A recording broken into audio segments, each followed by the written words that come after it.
Hello, Naveen. Nice meeting you today. Nice meeting you too. Thank you for taking time in your tight schedule. You're most welcome. Thank you for having me.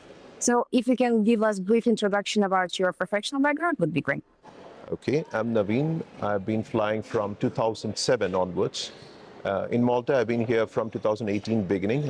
Working as a flight instructor, and I'm a flight examiner for the Civil Aviation Directorate of Malta also. That sounds a lot of accomplishments. How does your typical month look like? Normally, I do have a special arrangement with my employer. So I'm here 3 weeks, and 1 week I get to go home because my family is in Dubai. So 3 weeks on, 1 week off. And I'm allowed to fly up to 99 hours in a month. So in that 3 weeks, I would be around 90 on a summer month. So that's good. Flying and the family balanced. So, you talk about balance, but do you find it challenging? Because 99 hours is quite a lot. Not necessarily I fly every month 99 hours. That's a maximum I'm allowed to fly. So if I have 90, that's more than enough for that month. So my employer does not also miss out. My students don't miss out because even if I'm here, I'm not available to fly with them. So that way it is really good. Are you seeking any changes in your schedule, or you are so far comfortable with that? I am very comfortable with this one. This was initially it wasn't like that because I'm allowed 30 days off in a month. So I would only take those 30 days. So it was a little stretch because I have a young son, 6-year-old right now in Dubai. So I want to spend more time with him. I want him to see his dad. So this is a very sweet arrangement. It's just that don't have much of social life in Malta because I'm available to fly Saturdays, Sundays, national holidays. Anytime my students want to fly and the academy is willing to book us, I go. I fly. But you still find the balance, so that's great to know as soon as it works for you, right? Because there are so many options in aviation for the pilots, a lot of roster patterns. Maybe you can give an insight. What roster pattern maybe would be the most challenging in your opinion? Some of my friends, actually, my batchmate, they're captains in different airlines in different countries right now, from Emirates to airlines in India or in Europe as well.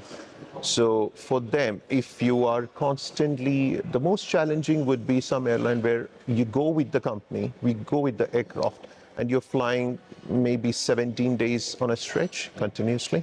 You're going from one city to other, you have a layover, next day you go to somewhere else. So it's just not, you're going from one hotel room to the other. And you have to be prepared for every day it's a challenge because you're going to a different aerodrome. For example, for me, I go to the familiar aerodromes every day. So my preparation which goes into that flight is much lesser compared to somebody who's going into a totally new aerodrome. So that is professionally challenging. At the same time, being away from your home, that gives you a comfort, that gives you, even if you are in a hotel room, you're physically relaxed. I don't think you're mentally that relaxed unless you get back home into your PJs and in your own comfort zone.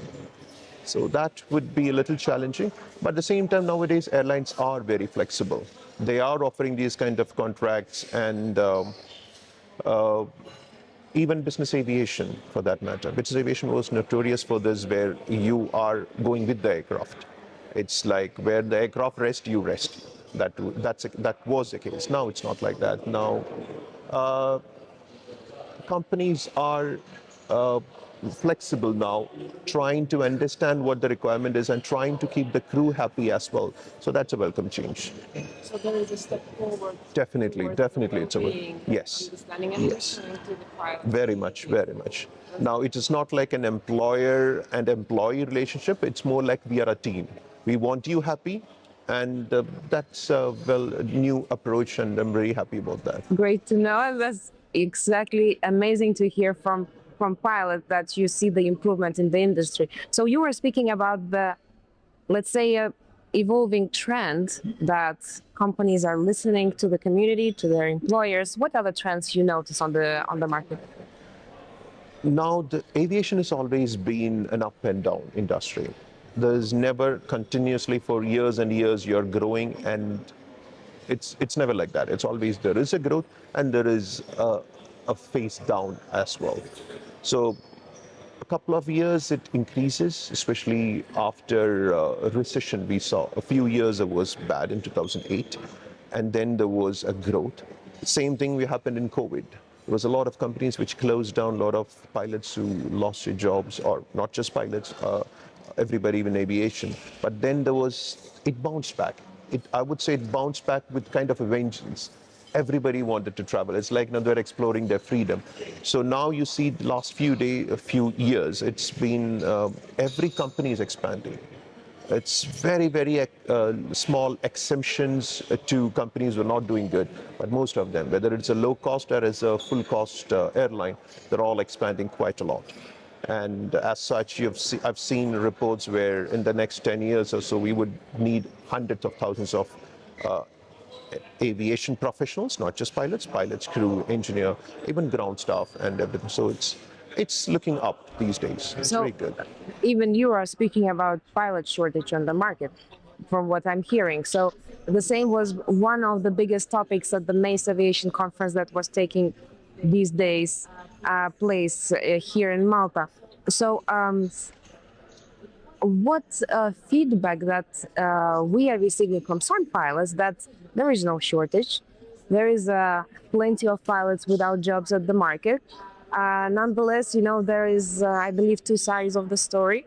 What we as a company noticed, there is a geographical capacity allocation. That's also, one region is not the same to the other regions. And also, experience-wise, different groups of pilots have different situation on the job market. As far as, of course, pilot community, as I know, is very, very friendly inside. You are exchanging experiences as pilots. So maybe you can give us more insights on your perspective. Do you feel that shortage, or still it's not that much? There is always a shortage of a trained pilot. When you say that, there is different strata to that. What do you mean by a trained pilot? A PPL license holder, a private pilot, is also a pilot, but he's not employable. So the same way, just a fresh CPL holder may not be what an employer is looking for. He wants somebody who has a little bit more experience, maybe 500 hours or 1,000 hours on particular type of aircraft. Or sometimes they're looking at just experience. For example, who's worked as a bush pilot, who worked as a flight instructor for 500, 1,000 hours. Because with that, it's not just the basic education. He's done some kind of operations and flying on his own, so which improves knowledge and skill. What you read from the books gives you knowledge, but when you hands-on and you fly, when you utilize that, that's when you get that experience. So airlines normally look for somebody who has more experience. Obviously, when, let's say I have an expensive car and I want a driver, I want somebody who has driven cars for a few years, who will take care of my car and who will keep me safe as well. So the same with an employer who would want an experienced pilot. I have taken assessments for flight instructors for my present company. So sadly, I have rejected a few as well. They all had the qualification and paper, but I need to see that quality in them and which will be beneficial for my company and for our students who's going to give them the best. So the same way, even if on paper you may be all qualified, there'll be always a little X factor. That is important. And aviation market as such, you would need that. Again, your company is based in Dubai, so taking that example, and Emirates will not accept you. Emirates will not accept me. I have around 6,500 hours, but they will not accept me because I do not have commercial experience on jets. They want jets. I haven't flown jets, So they want around 2,500 hours of jet experience to be eligible to apply for them. And then they will go through your resume. Otherwise, it straight away goes into the bin. And a startup, let's say Ryanair. Many of my former students are right now with Ryanair. Some have even become captains with them. So that airline is ready to accept you as a just fresh CPL holder, but they expect you to do the training on your own. You end up spending around 30,000 euros for the type rating on that.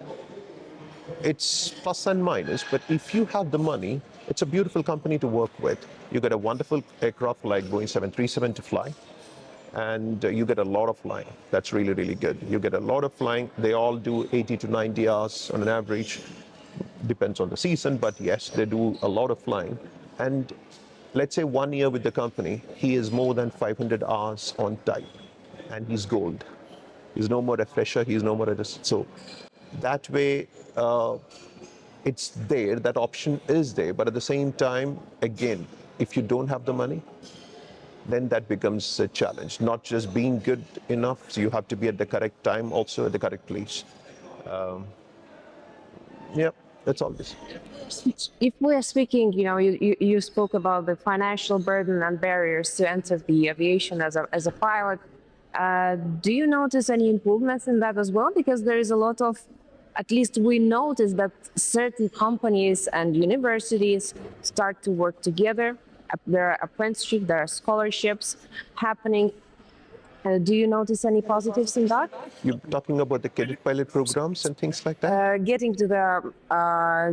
into the commercial piloting. So there are certain engineering specialized universities that are getting into the cooperation with the company to give the scholarship for the students and then to support in that road. That's a very good option these days available to students. And as I said, like cadet pilots also, many airlines do that. That an airline who, let's say, take example of Messi. Why did Messi stay with Barcelona that long? Because when he was nothing, they brought him there. They gave him the training. The same way, a cadet pilot who started with zero and he starts with a company, he's mentored by them. They get into the airline, and that pilot will definitely be loyal to the company much more. And airline gets not just that a good employer, they get a very good pilot as such, because a cadet pilot selection, so they know what they're looking for, and they have the correct aptitude for it. So you're building from the foundation up, and the way you want it, with all the qualities you want in a pilot. So it's really good. If I was a teenager right now, that is what I would try to do. The best first option will be that go for a cadet pilot program where you can get through. And if I'm there, I'm in the stream already.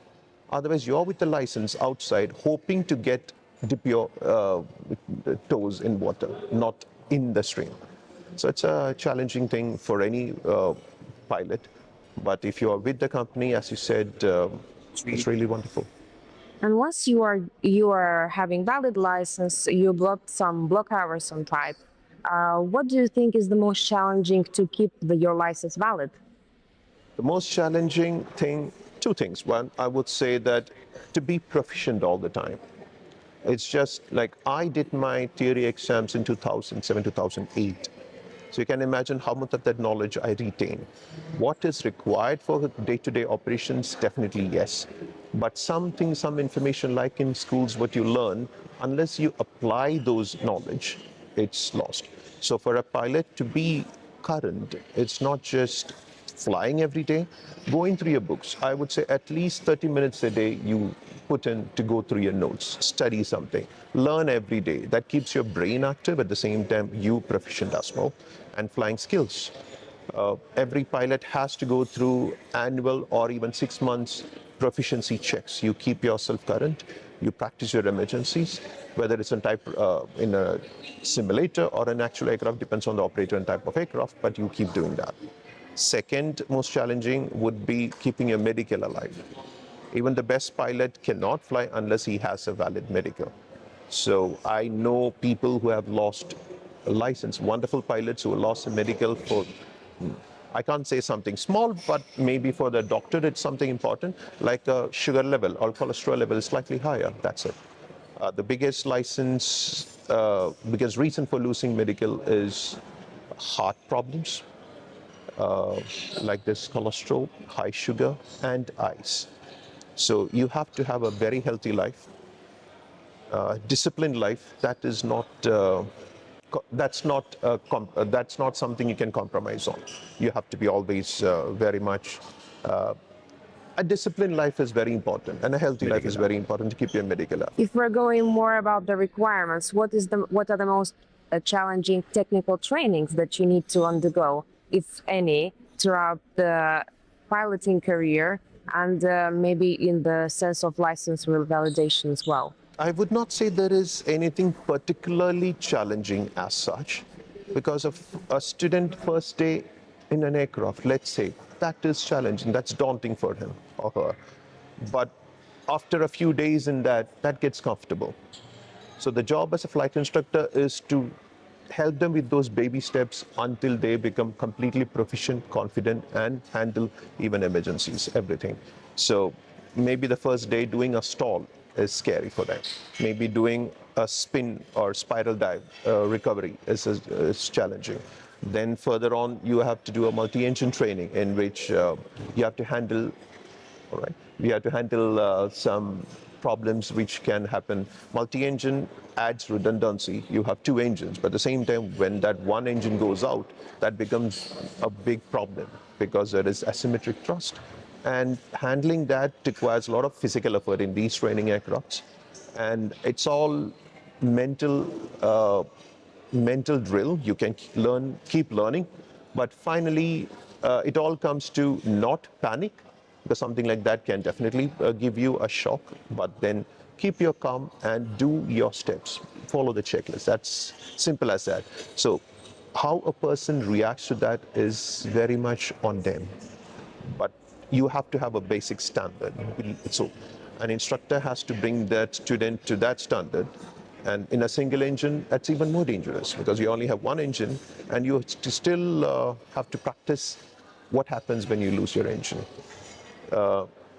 It's not easy. Some people get very scared with those things also, but just follow you can always prepare for the worst and hope for the best. But also, again, you're speaking about the well-being, the stamina, the psychological stability. And again, we're speaking and returning to the well-being topic, and avoiding fatigue, having clear mind, and critical thinking. Critical thinking, I think, is one of the top ones. It's not maybe the most valuable skill, especially for the higher rankings. As I said, you can practice a drill 10 times, 20 times, but when it actually happens, it is scary. So all those training goes in handy with that, but with a calm presence of mind to it. Just knowing it and jumping into a step may not be the correct thing to do. Know it and apply it at the correct time, at the correct way. If you panic and do something, it's not going to be the best action. That's why it's always, in case of an emergency, calm down. You know what you're supposed to do, just relax and do it. That takes some presence of mind and a lot of training to do that. That's again going back to the previous topic we discussed, proficiency. You have to be proficient. I practiced this last year, it may not be enough. I have to constantly practice that. So again, that adds on to the training part of it and keeping yourself current. Do you suggest any tips and tricks to your students how to become calm and focused in a short amount of time? Definitely, I do. But again, one rule may not fit everyone. It depends. Maybe somebody is too cocky. That is the other aspect we forget about. Somebody who's too cocky may not be prepared enough. And somebody who is very well prepared but is too timid, too scared, that is also not good. So you always have to, some places you need to get them to that standard. Some places you need to bring them and tell them, like, calm down. It's serious business. Especially I've seen that with boys a little bit more. Girls tend to be very good, very methodical, going by the book, down to the letter. They try to keep it. And theoretical knowledge, understanding also, girls really good in general. But boys, everybody has plus and minuses. And shouldn't segregate that way, but from my experience, the last more than 6,000 hours of instruction, that's in general how I would say. So keeping yourself proficient irrespective of what aircraft you're flying, what phase of flight it is, what training, when was your last flight, when was your last rest, nothing matters. Every day you come to fly, make sure you're fit to fly, mentally, emotionally, and every way you can. Be proficient again. If we're speaking about aviation as a highly regulated industry, Are you taking a note or noticing any regulatory changes that are affecting your life and how you are reflecting on that? There are changes happening all the time. So it's aviation, for example, EASA, since I work in Europe, EASA, they keep changing. They do bring in more changes. They're trying to see what is happening. And after all, their interest is also aviation, keeping aviation safe. Safety is priority for them. So rules regarding duty times to prevent exhaustion, to prevent burnout, that is very important. They do bring in. And as well as there are some technical rules. For example, a few years ago, PBN was made mandatory, procedure-based navigation. So earlier, when I did my training, we did not have this. We did not have GPS-based navigation. So that was something new which came into the industry. Just giving you one example. So around the COVID time, that was when that was made mandatory, and that was the last year. If you want to have instrument rating, you have to be PBN trained also. So consistently they are evolving, consistently they are keeping in touch with the current realities, technology, they're trying to adapt it, and that's always there. It's always, and a pilot's job is also to make sure that you are aware of what is latest rules and keep yourself updated to that. It's just like with the training and certifications, you need to be up to date, and with the regulations, you need to be up to date.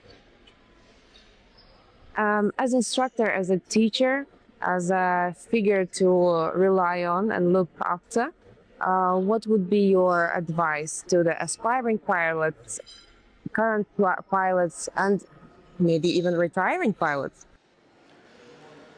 To those who are starting or considering starting, I would say that think twice. Think twice. Do you want to do it? Because it's not just going to a college for 3 years or 4 years and passing out, and then you can forget what you learned. It's constantly learning. As I said earlier, every day you have to learn. Keep reading, be updated about what's happening in the world, keeping yourself medically fit, having a disciplined life. For example, your friends may be going out for a party. Maybe you have a birthday at home, you have a wedding at home. But the next day, what your duty is, it's very important how you will do today. If tomorrow morning I have a flight, I relax in the evening. Whatever may be happening, I go home, I take rest. Uh, that kind of discipline has to be inculcated into each and every one. Plus, do you have the aptitude for that? I may want to do something. I may want to be a good singer, but with my voice, I don't think I'm going to be a good singer. How much ever I practice, I may not become a good dancer. So do I have the aptitude to do that is very, very important. If you want to, and also what you want to do. Do you want to just become a private pilot, fly on your own? Then that's a different set of qualities you may require. And if you want to go commercial with that, that's much more, because if you're going for to fly for another company, you will have assessments. Will you be able to pass those assessments? So if you really want to become one, I would say, one, are you ready to study? Do you have good understanding of maths, physics, and motor, I would say, how machines work? Do that interest you? Then definitely it is a good one. And you have to have good motor skills as well, good reflexes, and it will be a good advice to go and try out some pilot aptitude test to see where you stand. It's always a skill which you can develop, but basic discipline and a passion for that is very, very important to keep yourself always sharp. That's otherwise you will fall behind. As an instructor, do you have um, mid training dropouts?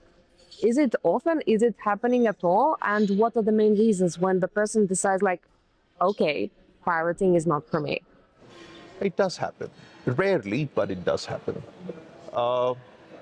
Sadly, one of the reasons is financial, because you haven't done your homework before you entered into this. You have to know how much it's going to cost. Just don't follow somebody else's advice. Do your research. Go find out. Speak to academies. Speak to pilots who have done this before. How much will realistically, maybe the time. They couldn't deal with the time scale it takes to make you a professional or even a pilot, private pilot license. For someone, it is a theoretical knowledge. I have two guys. who could not complete, not my students. I have a friend, and there is another student also who could not complete the theoretical exams required. They were good in studies, but there are, for a professional pilot, there are 13 exams to finish, 13 theoretical exams to finish. Maybe I'm good in one aspect. For example, I did my university degree in physics. So for me, AGK, the aircraft general knowledge, comes very easy, and I love that subject. But at the same time, something like meteorology, which every pilot needs to know how to understand and study the weather, but that may not be of interest to me. I struggled there. General navigation was something which was difficult for me. I did not enjoy studying. I studied it because I had to, did not enjoy studying that. That was how to take an aircraft from one place to another. Definitely very important for a pilot, how to read a map, uh, safe conduct of a flight, how efficiently taking one from one place A to place B. So those kind of things. So every subject is different. It's so if, for example, if you are a doctor, everything what you study is in one stream. If you're an engineer, it's all technical. You go that way. If you're a mathematician, it's all maths. So here you have to have it all. You have to have air regulation. So some maybe a law graduate. I do have a couple of students who are law graduates. They love that part, but you have to have a balance with that. There are some who has had problems with flying aircraft. Some of them, they do have issues with motion sickness. They feel nauseated when they fly. Most of them, after a couple of flights, get used to it, and that sensation of flying comes normal to them. But there are some who may have medical issues which they cannot deal with, and they cannot be in a cockpit on their own, because if you're sick, who's going to fly the aircraft? So I've had students who dropped out because of that. I've had students who drop out because they couldn't complete the theoretical exams in time. And it's 75% is a pass marks for all the exams. And then there are some who find it difficult to get the motor skills right also. You can improve that. That's something you can work on. Keep doing something which somebody else may require 10 hours, you may need 20. That's all. Put in more effort, and you can overcome those difficulties. But something medical problems, you can't. As I said, getting nauseated, or if you don't have that aptitude to study these subjects, theoretical understanding, that's also possible. Dropouts do happen, but very rare. I would say that 98%, 99% succeed. Do you see any professions that have transferable skills that can be applied for the pilot to become a pilot? We do. I did have students who are ATC controllers. So the communication, they already have an understanding of what the aircraft is, I mean, what flying is. Even more, I have students who are AMEs, engineers, aircraft maintenance engineers. They're really good because they have a very good sound understanding of the physics behind it, and they find it easier. And sometimes very how would I say? Somebody who you did not think he's going to become an excellent pilot, but they do this. They do surprise you. Every day is a challenge. Every day is a surprise and a learning. Some students surprise you in a good way. Some students surprise you in a bad way. You have to be always on your toes for that. And coming back to your question, I would say those engineers whom I have instructed, they took it to flying much easier. Theoretical understanding, because first you need to understand what you're doing and what's happening when you do something. And something goes wrong, you need to understand why this went wrong and what are the implications of that. So a small light, I need to understand what it means, a small warning. So this could be a symptom of something much major. So for me to understand that, I need to have a good understanding of the theoretical knowledge of the aircraft, the systems, what is behind. That's why we insist so much on the theory part, to know that. And also, every aircraft, before a pilot starts flying, he has to have a good understanding of the aircraft before even sitting in it first. If we're speaking about the jobs, which is again our topic, as always, what in your idea is a perfect employer? I really doubt there is something called a perfect employer. Close to, yeah. Close to. As I said earlier, already companies are adapting quite a lot. They are open to suggestions, open to feedbacks, and they're open to changing their rules and their working to suit employees, not just pilots, all employees, whether it's cabin crew or anyone else. A perfect employer, I would say, is somebody who would understand that it is not just it is a job. It's somebody who understands the human behind that person. I may be the best pilot, but I can still have bad days with respect to making one small mistake, forgetting something, to not being in my best behavior. Anything can happen. Or maybe a last minute cancellation. Let's touch wood. I haven't canceled a single flight for my own reason in the last 7.5 years flying. Not a single flight. I never said I'm feeling sick or I want to go somewhere. I don't cancel. Because when I was a student, I seen my instructors do that. That was very discouraging to do. And was for that day, I decided if I'm an instructor, I'll always give my students priority. Even if I have a headache, doesn't matter. There's something which I can push through, I'll go through that. So an employer who understands a pilot's human side. Like I may have issues and they're open to communication, not like they have a set rules and you said, you did this, you're out. Or you did this, you're in. That is not right. Maybe on a different day, I would have done it differently. As long as it was not a major deviation from safety and standards, I would say that would be a perfect employer who rewards you, who understands you, and who's interested in your career ahead. It's not like, okay, you're a first officer, remain there. I want to, when an airline accept a first officer candidate, he's looking at a future captain, maybe a future TRE, typewriting examiner, instructor with them, maybe even a VP of operations, you don't know, something. So if that person shows that caliber, a company who encourages them in that direction, that will be really good, an employer. So effectively, if the company shows and its representatives show genuine interest and care, then as in any other profession, the person will care back and will do its best. It becomes a mutual understanding. It becomes a bonding. It becomes a relationship more than just an employee and employer. That's true. That's As you said, sometimes for pilots in pilot life is jumping between the hotels, and you have the sense of loneliness, you have the sense of missing out. How do you think important, not like how important, but how to maybe unify some pilots? Maybe you see the opportunity how to help the pilots to connect when they are on layovers or when they are feeling disengaged and disconnected from the community as a whole, from their family. How we can help them with that. There are some companies who already have it. For example, like I keep taking example of Emirates because my wife is a crew with them, so I know a little bit of how the company works. So they do have something called a Crew Connect. So they have Crew Connect, and they have crew, current and former, who's in a team.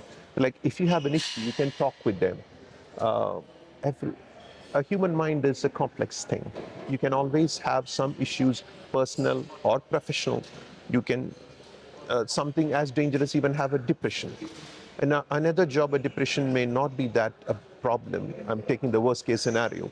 But in aviation, you have to be at the top of your game every day. So that's not easy. So something like this is good. In every company, if there is a core team which is compassionate, who are good with people skills, should be there to look after them also. Somebody who is approachable. I would go to a friend with a problem because he understands me. He's compassionate. I can be open with him without having a fear of judgment or repercussions professionally. So an employer who has that safe space, that will be much valued. Like in the previous example, we spoke about a perfect employer. That will be a good thing. A team So for a pilot, it'll be good to have a pilot who he can talk to. He can go into the details of what are the issues he's facing, and the rest of the humane side of it. That'll be really good to have a To team have to a team. support you. If we're speaking less corporate, because you are speaking about the program that is provided by the company. But if we're going more fun way, no, let's imagine there is certain airport, and then there is a certain app that allows to connect pilots from different backgrounds, from different airlines in that specific location, because they have enough time to go outside, because it's way more human to gather and go and explore. Do you think this is something that would be good to have? That would be something really to look forward to. That would be really nice if you have it. As far as I'm aware, right now it's not much, but tend to be pilots' friends tend to be pilots in the same industry. So all your friends are there. It's that kind of a connection is always there. My friends, majority, my friends right now, at least in Malta, majority of them are from aviation itself. So the same. They do have it, but as you said, it'll be really good when they are abroad, when they're in a hotel room. They can still connect. It's not like they have to wait 3 weeks to get back to their friends and start talking. So in modern day, with these technologies, we have social networking. It is easier. We can use technology there as well. It's really good. We can use apps. We can use apps. But how much of that connection can happen there, we'll have to see. It'll be wonderful to see when it happens. I believe that would be a positive impact app to have some more networking, and let's say not only for pilots, of the aviation people, because you can have a good networking and probably even relevant and necessary connections that you can have for the future. Uh, and when we were speaking about the apps and technology, of course, elephant in the room, artificial intelligence, how it is affecting your everyday life and how you see it affecting the future of aviation. It's already there. AI is already part of aviation. Any, let's say, technology which is newly developed, if it is anywhere usable for aviation, it is used. Majority of the technology, I would say, that is started with the defense industry, and then gets absorbed into commercial aviation. So AI is already there. Drone swarms are there, which uses AI for targeting. So this, and in civil aviation, I would say that meteorological studies, AI can be used. AI can be used in predicting the safest and most efficient route, saving fuel that way. But if you're asking about having an AI in the cockpit, that is coming. When, it is a question, but it is soon coming. I'm not an advocate of the single pilot cockpit, which is. That would be my next question. I thought so. I thought so. I'm not an advocate of that. As I said, everybody can have a miss up. Everybody can have some problem, psychological or actually physiological. I already, we have heard cases where a pilot died on work in the cockpit and the other person brought the aircraft back. That's why there is redundancy. There is two people and they work as a team. If one person makes a mistake, the other set of eyes, other set of brain, that takes over, works together in tandem. So that's very, very important. I would not want AI to replace a human. I want AI to assist. To assist, give the information. The decision making should be with the human. Finally, and if you want to talk about it, aviation technologies have reached a stage where aircrafts can take off, cruise, and land on its own now. A pilot in there is making decisions and executing it, where you have drones doing that. Auto takeoff, auto land, and they can they can follow the set waypoints, go finish the mission, and come back. Very much civil aircraft can also do it. We have heard of air taxis, helicopter taxis, which they are without pilots, which are in the different stages of development, different parts of the world. So this becomes more of a question of psychology, not technology. Technology is already there. Will you want to sit in an aircraft with no pilot on board? Do you feel safer? That is, majority of the people will not be comfortable. I've had the case, I was a cabin crew as well before I started flying. So once pilot walked out, and our uniform, male cabin crew uniform, was similar to that of a pilot. The only difference was a wing and the color of the stripe. So the passenger did not understand. We were having a nice talk outside the cockpit, and there was a business class passenger. There was a lady, I still remember her. She was like, she had a terrified look on her face, and she's like, "You both are here. Who's flying it?" So, so it's innocent question, but they're like, "No, no, there is a first officer. I'm a cabin crew." So, that's still there in everybody's mind. You tend to trust a human more than a machine. Machine can make mistakes. Machine is good in following instructions, but when an unexpected scenario pops up, how will it react?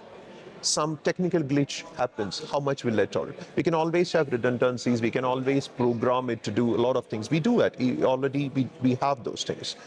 But there's always an X factor. That is a human in the cockpit. As I said, we can do those things now, but right now it is in a way that all the information is provided to make the decision making better and safer for a pilot. The execution part is always with them, and I would prefer it that way. Not just because I'm a pilot, as a passenger, when my family is traveling also, I would want them to travel where there is a human. Finally, maybe the human can push the aircraft beyond the limit which is designed to, and machine will not be able to do that. Machine will follow the instructions down to the letter, irrespective of the particular situation it is in. Some people even refrain from stepping in a driverless trains. While when we're speaking about airplanes, it's way more complicated. Way more complicated. What would be the most memorable landing in your life so far? Okay. I have around, I just did my logbook last night, so I have around 13,000 plus landings. So I would still say the most memorable will be the one of my first solo landings. The first solo was definitely amazing. I was screaming, shouting, yelling, singing. I don't know what all I was doing. By the time I came to final, I didn't even have voice left to report on final. I was that excited and happy. That landing was beautiful, yes. And the very next day, I think 1 or 2 days later, I did a solo flight. There was a bit of crosswind, and I bounced. I bounced bad. I bounced, and then I went to the side of the runway. I bounced again. I could not get the control. I was on full flaps. So it was a split-second decision what to do next, because one bounce, and the next one, I'm sure I'm going into the grass. I gave full power and did a go around. I was scared what my instructor is going to say. When I came back and landed, the next landing was good. I safely landed. When I landed, I was terrified. I went and sat in a corner of the briefing room. My instructor came back with walked in fast and as if he was angry. And then he came, he smiled and gave me a handshake. I was expecting him to scold me, but he asked me a question. Before I speak, I want to know, why did you go around with full flaps? So he was judging, did I make a mistake or did I think it through? That's why you have to understand what the systems do to understand how it will affect you. It's important. So I did not have the time to retract the flaps. Second, I was already very low. I already bounced. My speed was very low. If I had retracted my flaps, my climb would have been better, but I wouldn't climb. At that phase, I would just stall and fall back. So I saved time and I saved aircraft. I know climb will not be good, but I gave full power and maintained it, and then slowly retracted it and then regained full control of the aircraft. That was one of the worst landings in my life I ever made, but that is still most memorable because I'm happy without thinking it through. I did not plan for that, but that was a split-second decision which gave me a confidence that I'm the right place. I know what I'm doing and I'm doing a good job. My reflex was good. My application of the knowledge I had was good. So I was happy with that. The worst landing, but my most memorable landing. Last remarks um, for the future pilots from you as a professional and already accomplished professional in the industry. Again, pilots can be a private pilot or a commercial pilot. So know what you're getting into. If you just want the fun of flying, a private pilot license will be way too cheaper, easier, and fun thing to do. But if you want to take it professionally, know if you have the aptitude in you, if you have the discipline in you to stick through that. I have 16-year-old students to 65-year-old students, but for different reasons. They're here, some mostly, definitely the older ones, just to want to get the pilot license and fly. If you're a young guy or a girl getting into flying, make sure you want to do this rest of your life.